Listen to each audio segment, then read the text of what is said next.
All right, hello friends, welcome back to the channel.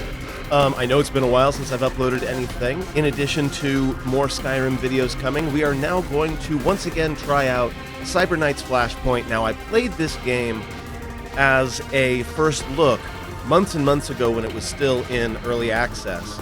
And since then, the full release has come out. There have been a bunch of updates, and I have gone ahead and actually bought this game with actual money. So this is no longer sponsored content. When I did my first look, I had been given a key. Now I bought the key. This is not sponsored content, just a game that I think might be fun.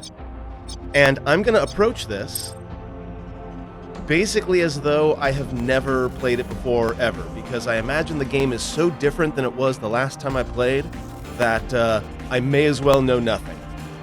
So, by the 23rd century, there are only 112 cities left. It's been 40 years since the eco collapse, 70 since we Q-bombed the last artificial consciousnesses to death. Now, world storms have settled to a record low, and they tell us that peak nano fallout has passed. I'm getting a lot of words that I don't understand here, but, you know, it is what it is. They say things will get better now.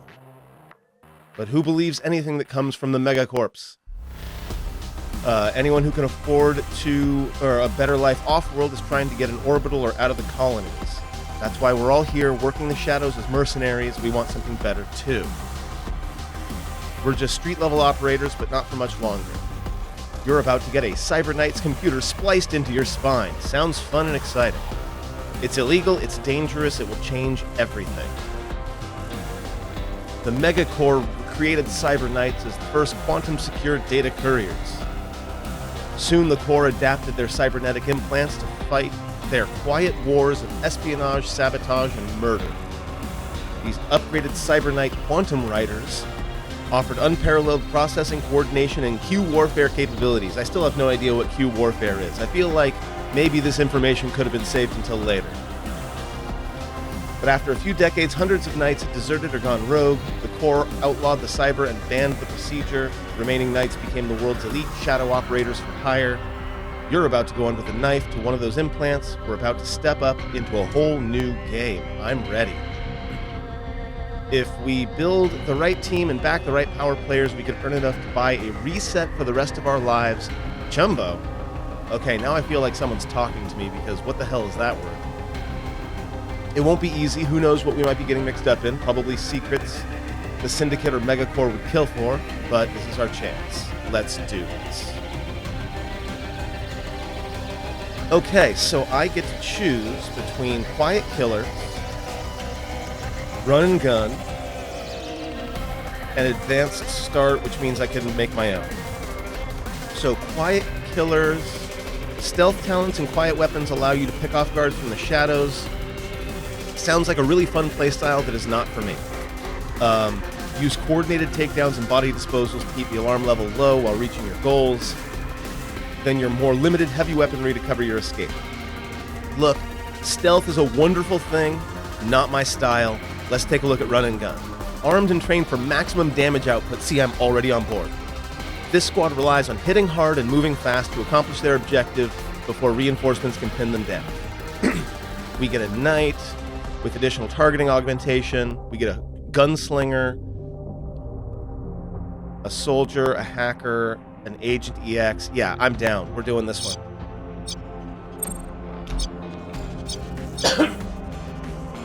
And yeah, I get to customize my appearance. But I think I'm just going to go with the default.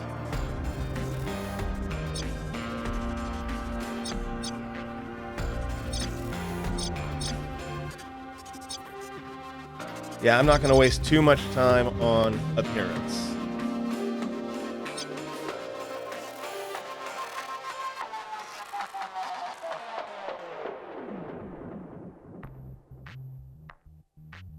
Perfect. Okay, done and dusted. Let's move on. Okay, so start with tutorial, yes. Safe house tutorial, yes. Matrix tutorial, yes. Difficulty normal is fine. What does customize mean? Save options. No characters can die permanently. Okay, power scaling, blah, blah, blah. Okay, sure. We're just going to go with all defaults, and we're going to go with the recommended starter. You and your crew pooled everything you had to convince a syndicate financier, Octane, to give you a loan and help you obtain a Cyber Knight spinal implant. You've all bet your lives on it because now you owe Octane a cool $2 million, and the D-Cartel Syndicate is famous for not playing nice if payments are missed. All right, let's give this a try. Tutorial number 1. This tutorial aims to teach you the most important gameplay features in 3 stages. If you mess one up, head for the next stage area and the game will clean up behind you, or you can retry the turn and restart the mission. That makes sense. To proceed to the story in the start of the game, pass all 3 stages and reach the extraction point. Or at any point, you can open the game menu and just complete the tutorial. Okay, sure. It is currently your soldier's action. Camera's blocking my path.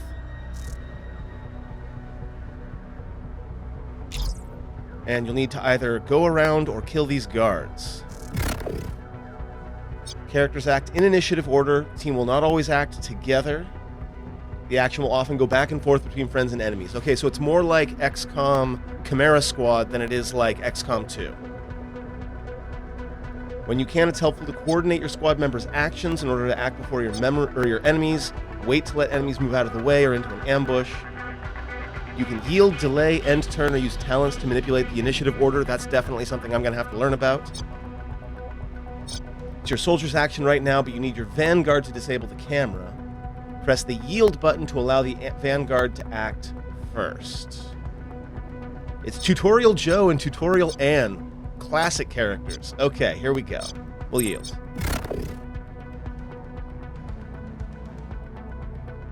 Okay, every squad member has talents from their character class that give them special tactical abilities. When you use a talent, it takes a number of turns to recharge. That makes sense. Later, you can upgrade talents to shorten the recharge period or give yourself additional uses. This is your Anticipation talent, which has 2 ready uses, shown by the blue pips. Okay. Use it on the nearest guard to gain an accurate prediction of their next move. Then use the Jam Kit to disable the camera. Yeah, that makes sense. So you're going to head towards the door, which means I'm not worried about you. And then we can use the Jam Kit. Disable the camera. As a Cyber Knight, you are leading a small squad into areas where you are outnumbered, with more enemy reinforcements on the way if the security level rises. Hitting hard and moving fast, or playing slow and staying undetected are both valid options, but it's always smart to use stealth and patience for a tactical advantage.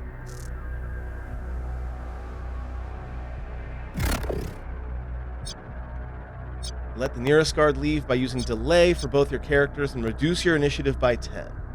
So I don't quite yet know what the difference is between delay and the other one that I just did. When you're out of action points, you have to end action, roll initiative for next turn, refresh your action points. Or you can take him down, but be careful to start an attack with enough action points to finish the job. So in this case, because I know that this Mago guy is leaving, I'm probably going to go ahead and wait it out. So yield allows a teammate who's next to take their action first. You may only yield once in a row. And then delay reduces your initiative by 10. Okay, so we're going to delay.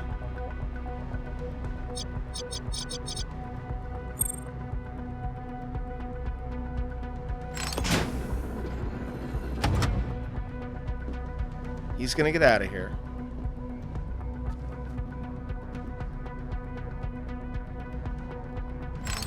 Door closes. Now I only have one person to fight. Try to kill him before the end of the turn to prevent him from reporting to the security AI. If an enemy becomes suspicious, spots you or survives an attack, they'll add a security tally. When an enemy adds a security tally, it'll appear here along with any other tally created this turn in yellow. The yellow tally can still be canceled by killing the enemy before they finish their report. Blue tally is locked in.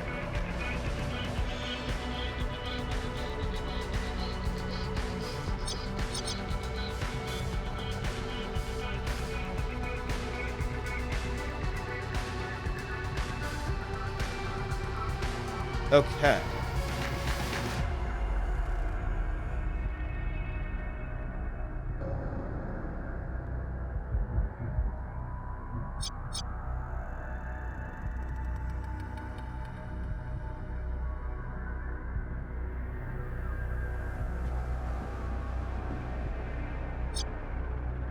And now you don't have any actions left. So you'll end your turn.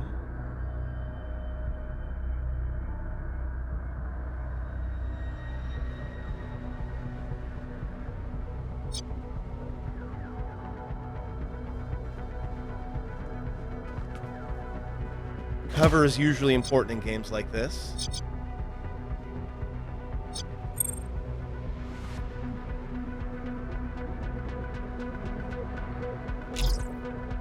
Everyone's action points have been refreshed. New initiative order. Even if you're avoiding detection, most facilities are overseen by security AI. Every turn, your security tally will increase as the AI gradually notices the anomalies generated by your presence. So right now I'm getting 0 per turn, but that could go up.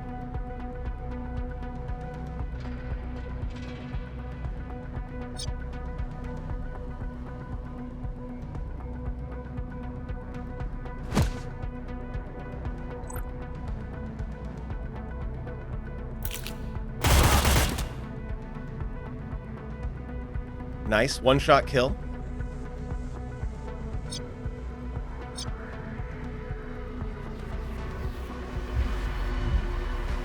And I guess that's my goal, right? So we're going to move.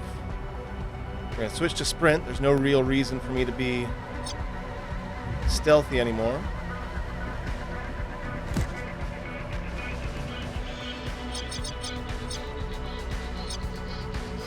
Enter ends the turn, trying to figure out hotkeys.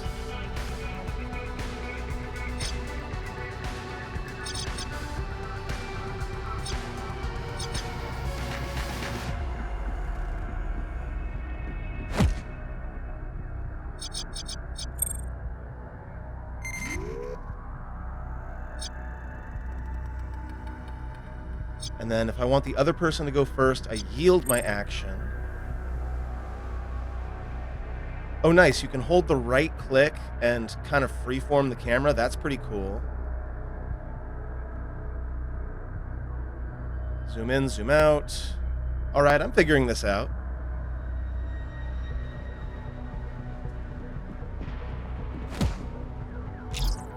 All right, welcome stage 2, where we will go over combat.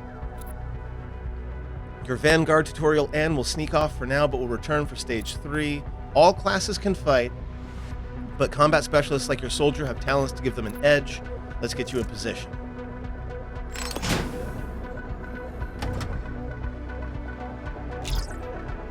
All characters operate by line of sight. When you're sneaking, half-height objects will block an enemy from seeing you, thus the yellow there. You can hover over the enemy robo-guard to see how the barricade and other objects will affect their vision.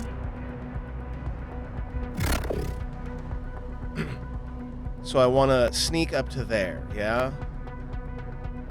To avoid being seen, stay sneaking. Most enemy types can hear you. When you're sprinting, you can move further, but you're going to make noise. Both kinds of movement generate recoil, which impact your accuracy. That makes sense. You're going to be more likely to miss a shot right after moving or during moving than if you just stay still and line up your shot. That makes sense to me. Toggle back and forth. Awesome. So we're going to go down to sneak, and we'll move.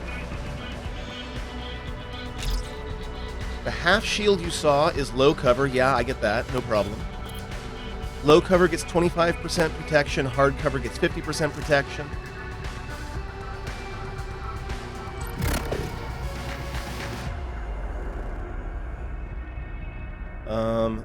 When you target a guard, a summary of their accuracy, their crit, and their potential damage are right over your target. Okay, that makes sense.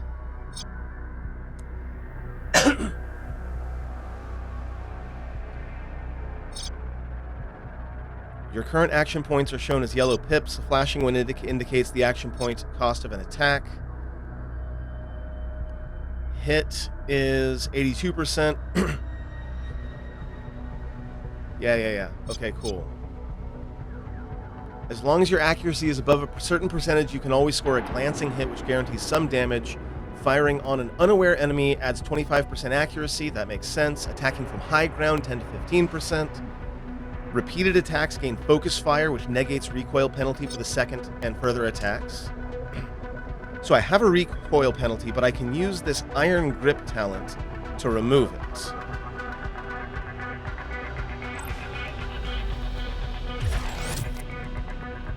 And now I should be able...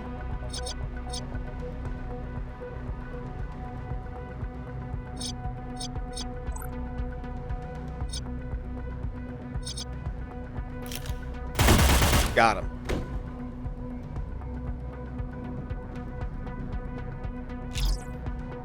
All right, let's try some other techniques on this second robo-guard. As you plan movement, you'll see thin colored lines connecting your movement target to any enemies in the area. These lines indicate line of sight and attack. A blue line indicates that you're in range to attack and have line of sight. Gray means you can see them but out of range, and red indicates the enemy has line of sight on you. Your weapons have different noise levels. Each enemy hover shows this yellow icon right there if they would hear you firing your weapon from your planned movement destination. Try it out. Okay, so it wants me to move here. Oh, corner. If you move your character into a cover close to a corner, you'll see a blue line of sight indicator wherever your character is able to automatically step out of the corner to fire at the enemy. This is called cornering. Your target may not be able to fire back without moving. So it wants me to go here. Your enemy can't shoot you without moving. Target your enemy and attack to see how cornering lets you step out of cover to attack. Okay, that makes sense. The question is, though, can the enemies corner as well, which they probably can. I can't imagine that they couldn't.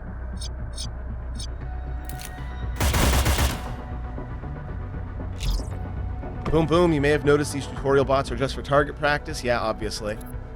Ready for ones that shoot back, perform a tactical reload, and continue to the final stage. So a tactical reload...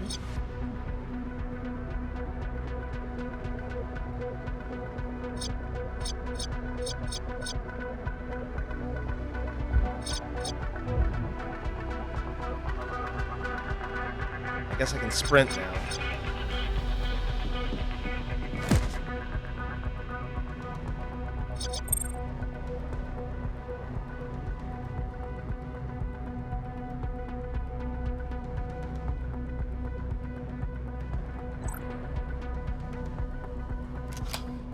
Okay, so we'll do a reload.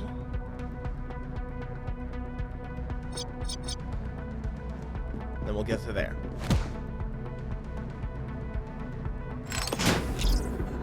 Welcome to Stage 3. We'll go over our final mechanics. First, we're going to fake a security escalation for tutorial purposes. Usually when the security tally fills up, the security AI gets a chance to take an action against you and your team. These actions are called escalations, usually start small but ramp up in power. The most dangerous escalation, of course, is calling in reinforcements. The camera is definitely a little bit problematic in this game. Reinforcements will be directly dispatched by the security AI to investigate recent security events, blah, blah, blah. Use every advantage as a fast-moving heist team. Keep moving so reinforcements are always behind you, investigating where you were. Over these final turns, keep an eye on this guard. Try to wrap up Stage 3 quickly enough that it doesn't catch up to you. You'll encounter a variety of security devices. Some can damage you. They can be disabled by talents, items, or by hacker and wire ghost characters.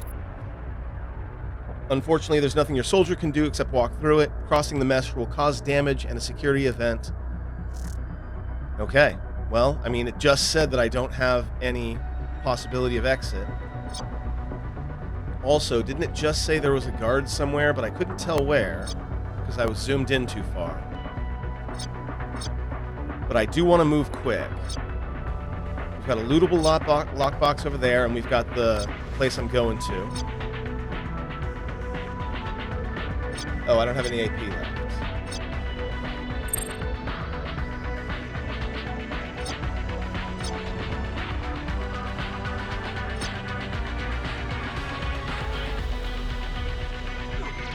Ow.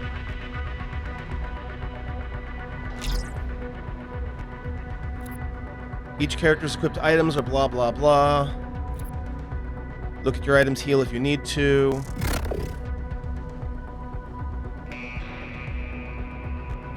Your items automatically shown in your talent bar. Items can be used and previewed, but I'm not really interested. I'm not that hurt.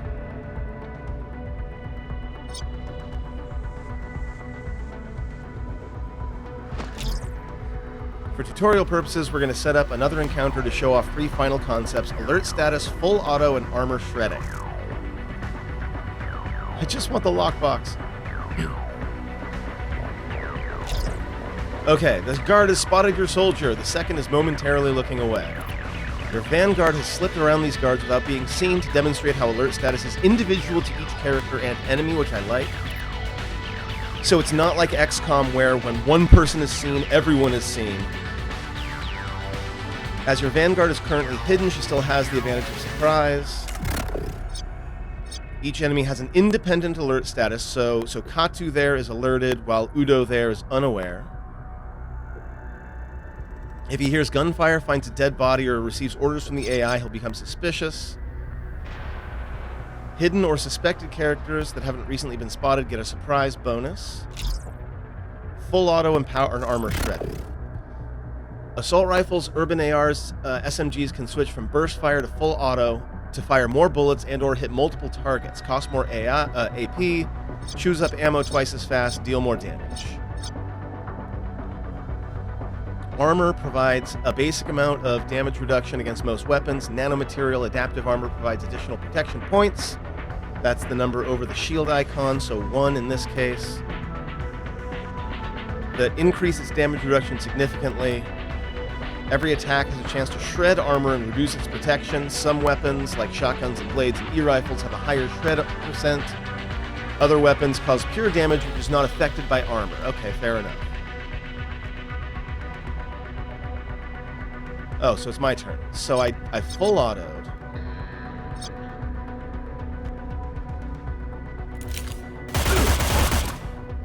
Nice. Do I still have any AP left? I do. I'm gonna switch to burst fire. Shred some armor. I had a lot of AP there. That was nice. Okay, move on to the lockbox. You'll find a red key, which you need to open the door.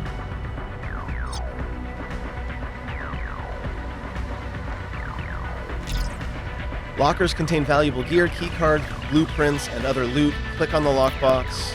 You won't be able to use items you find without getting back to your safe house first to unseal them. However, any keycards are fine for you to use. Once you've grabbed the red key, move to the control terminal on the left side of the door and activate it.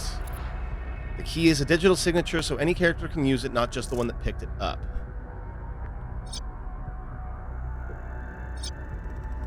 Now, you're almost out of points.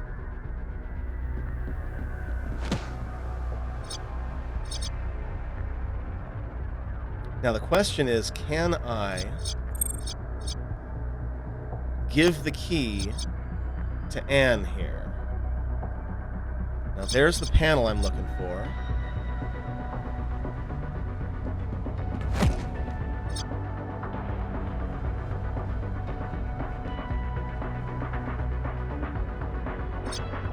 Ooh, you've got a blade. Very cool.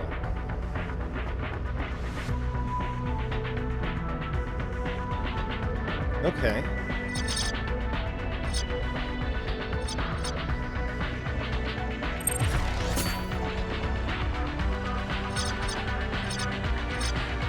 Yields.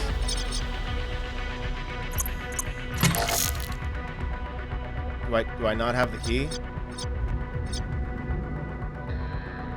I could have sworn I picked it up. I guess I hadn't.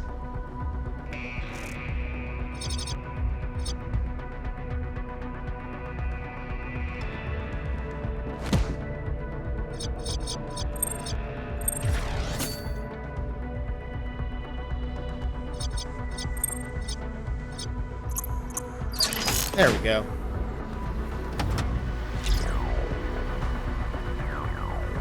We're gonna cheat and let this guard get the jump on you. They're about to cover your position with Overwatch. Just like some of your squad members, many enemies can use the Overwatch ability to cover an area and automatically take reaction shots against any enemy that moves or tries to attack them within the area.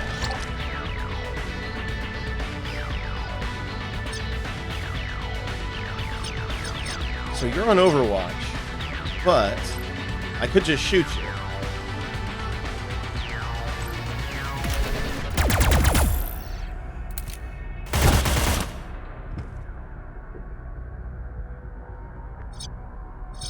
Now, I think he took an attack against me, so Overwatch is kind of like Sentinel in XCOM, I suppose, where it's triggered by anything, not just movement. When reaching extraction, they can each extract individually. Once a team member extracts, of course, they can't return, they can no longer be seen or attacked, blah, blah, blah. Extract your team to move on to the beginning of your story in Cyber Knights Flashpoint.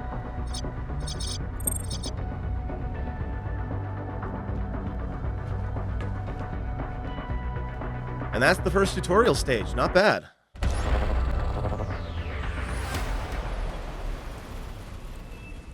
Looks like next stage is the hospital rooftop. We must prepare the rooftop for our night's exit by hover truck. But I think, friends, we're going to go ahead and tackle Mission 2A in the next video. Thanks very much for watching. If you like this particular game, if you're interested in seeing more Cyber Knights Flashpoint, please do put a comment in. I do listen to comments when it comes to what games I'm going to play next. You can expect me to probably restart a new XCOM campaign pretty soon as well, not to mention there will be more Skyrim coming, and I plan on doing some explainer videos for Vintage Story. There's plenty of content coming up. Thanks for watching. I'll see you next time.